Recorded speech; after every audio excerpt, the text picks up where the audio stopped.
Hey everyone, I'm back again with another video, and today I'm going to be talking about the pot cards, and I'm going to be talking about Pot of Duality and Shard of Greed, since I think they're the most interesting cards out of the pot cards, primarily because I think they came out in a very interesting time, and I'll get into what I mean about that shortly.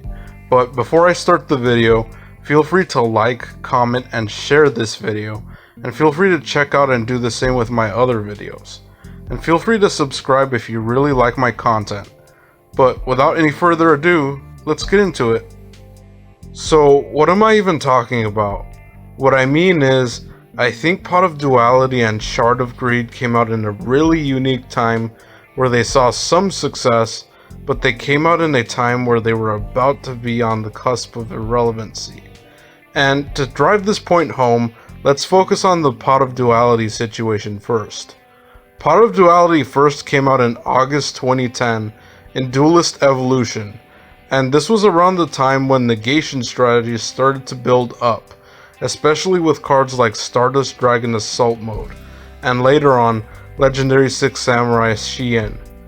And this was the time where things were becoming a bit faster, but the game was not as monstrously fast like how it is today. So, Pot of Duality came out during this interesting time. And it came out in a time where the game was still slow enough to where you could still viably use Pot of Duality, and you could still realistically play Yu-Gi-Oh!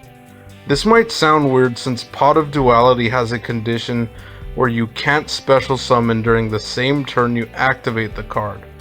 And you might wonder how you could viably use a card like that if you perceive it by today's standards. Well, this is still the time where power creep wasn't as extreme, and it didn't have the crazy fast summon combos that were absolutely necessary, like how they are today. Instead, you set up a board with about 2 or 3 negates, which allowed you to control the flow of the game. And you relied on this strategy to keep hold of your board presence, so that you could then activate Pot of Duality on your next turn, so that you could then get an extra card, which ultimately gave you a leg up in the match. And this was the strategy, and it was a strategy that allowed you to set up your board, control your opponent, and potentially speed ahead of your opponent from a resource perspective. And this strategy did allow more future control over your opponent by out-resourcing them. And people changed up this strategy by setting up a few traps and summoning out 1 or 2 solid monsters. And you relied on these traps to hold over your board until the next turn, so that you could then activate Pot of Duality. And this provided an alternative option to the typical negation strategy, in case you didn't have the cards like Stardust Dragon Assault Mode that you typically needed. However, Pot of Duality was running on borrowed time, since its card design was not very resilient to the power creep, and this was primarily because of its special summon restriction. And a few years from its release, Pot of Duality found itself in an uncertain situation. Players weren't sure whether or not to use Pot of Duality because it prevented you from special summoning during the same turn. Players were then undoubtedly questioning whether it was worth getting that extra card, and especially since special summoning was becoming more important in general, and especially because XYZs were entering the fold.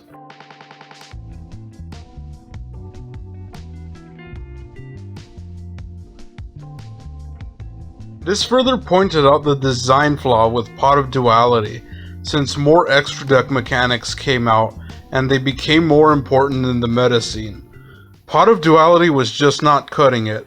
It basically denied you extra deck summons, and it basically denied you special summons, which was the main method that which you carried out your strategy in modern day Yu-Gi-Oh! And the same could be said for Shard of Greed. And I know it's not exactly a pot card, but it is related to the Pot of Greed theme.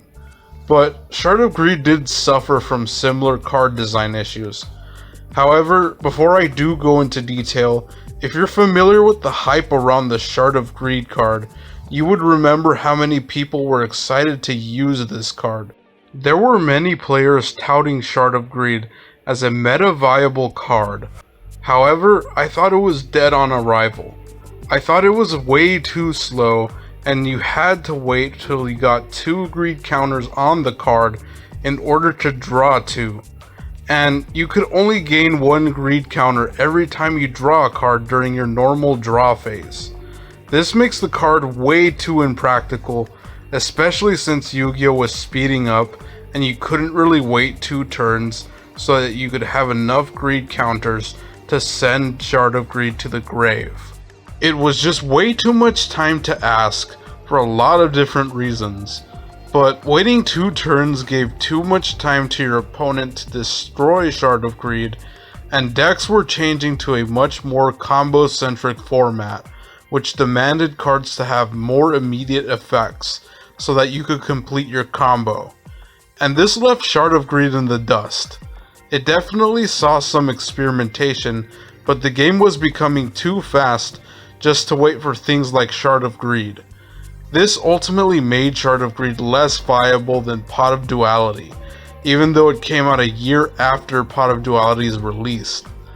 But the thing that made Pot of Duality more viable was the fact that it only really set you back 1 turn by asking you not to special summon on that same turn, and you at least gain an extra card. Shard of Greed, on the other hand, had you wait 2 turns before you could reap the rewards of drawing 2. And because Shard of Greed and Pot of Duality were outdated in their card design, they were more relegated to the anti-meta scene, since anti-meta decks focused on the grind game instead of pushing for intensely fast meta-based combos.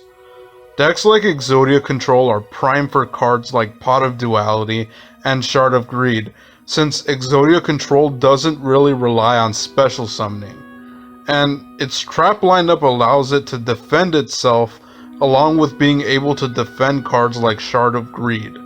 And decks like this prosper without special summoning, and it's much more of an ideal speed for things like Pot of Duality and Shard of Greed. And these cards kind of do better in general in the anti-meta scene altogether, where they kind of offer a sort of odd support to the anti-meta strategy in general. But that pretty much wraps up my thoughts on this topic, and I really did want to focus on these 2 cards since Pot of Duality and Shard of Greed are kind of like the black sheep of the card series, and they kind of appear as such since they have some promise to them, but they were intended to be more meta cards. However, they kind of fell short of their mark, and they ironically became more useful to the anti-meta scene, unlike their more popular meta pot cards. But with that, that pretty much wraps it up for the video. If you would like to support more content like this in the future, you can do so at my Necromancer 1040 Patreon link down below. I normally post it in the description, and you can check it there along with the other cool things I normally post down below. And with that, thank you so much for watching, thank you so much for your support, and I'll catch you in the next one. Alright, take care.